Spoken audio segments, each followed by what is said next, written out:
People have feelings, and people's feelings get hurt, even if they're called a bad word. I guess his feelings just got... Klay Thompson went from one of the most feared shooters in NBA history to leaving the Golden State Warriors after 13 years, joining the Dallas Mavericks, and becoming a completely different player.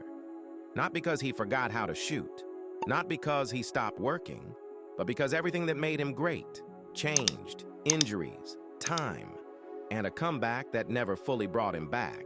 So what really happened to Klay Thompson? Running the floor and a foul. And Thompson grabs his left knee. Because this isn't just a story about a player falling off. Klay Thompson didn't lose his skill. He didn't suddenly become a bad player. In fact, he did something most players never do. He came back from two of the worst injuries in basketball, but even after all that, something still felt off. And that's what makes this story different, because the question isn't just, why isn't Klay the same? It's, was he ever going to be? At his peak, Klay Thompson was the perfect basketball player for the Warrior system. Playing alongside Steph Curry, he didn't need to dominate the ball. He didn't need isolation plays. He didn't need to create, because his role was clear: run the floor, move without the ball, and be ready to shoot at any moment. And when he did, it was automatic.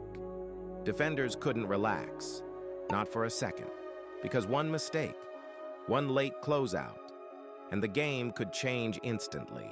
And the moments weren't just impressive, they were historic. 37 points in a single quarter, still an NBA record, 60 points on just 11 dribbles. Think about that, 11 dribbles. That's not just scoring, that's efficiency at a level we've almost never seen. And then there was Game 6 Klay. Time after time, when the Warriors needed him most, he stepped up. Big shots, big performances, big moments. That's what made him special. Then came the 2019 finals.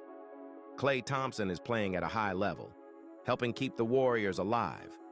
And then he goes down. Torn ACL. Just like that.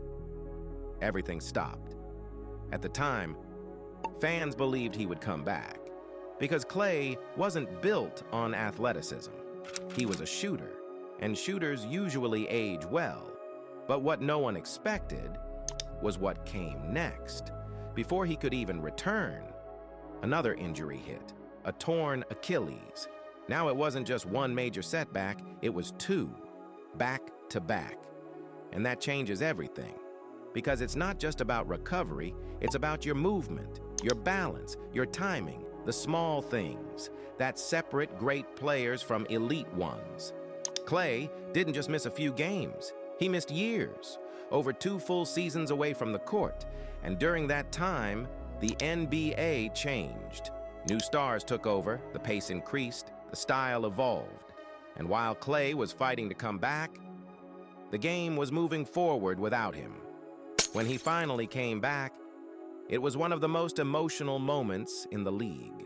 The crowd, the energy, the reaction, everything felt right. And in flashes, it looked right. The shot was still there. The confidence never left. But the consistency was different. And that's when reality started to set in. Because Klay wasn't the same player anymore. He couldn't move the same defensively. He couldn't stay in front of quicker players. And offensively, he started forcing shots more, trying to recreate moments. Instead of letting them come naturally, some nights he looked great. Other nights, it just didn't work. And that inconsistency started to define him. And then came the moment no one expected. After 13 years, 4 championships, and becoming one of the most iconic players in franchise history, Klay Thompson left Golden State, the end of a dynasty era, not just for the team, but for him. He joined the Dallas Mavericks, a completely different system, playing alongside Luka Doncic, a ball-dominant star, which meant even less opportunity. To play the way he once did. And for the first time in his career, Klay had to adjust completely, not as a star, but as a role player. And that's the real answer. Klay Thompson didn't just fall off. He lost the system, the role, and the physical ability. That made him one of the best. And when you lose all three, even great players look different. Because we've seen what Klay Thompson was. One of the greatest shooters ever. A key part of a dynasty. A player who delivered in the biggest moments. But now, he's something else. Still valuable, still capable, but not the same. So what really happened to Klay Thompson? Did he fall off? Or did everything around him change? Just enough to make him look like he did? If you want more NBA stories like this, the rises, the falls, and the moments that changed everything, subscribe to Scripted Sports.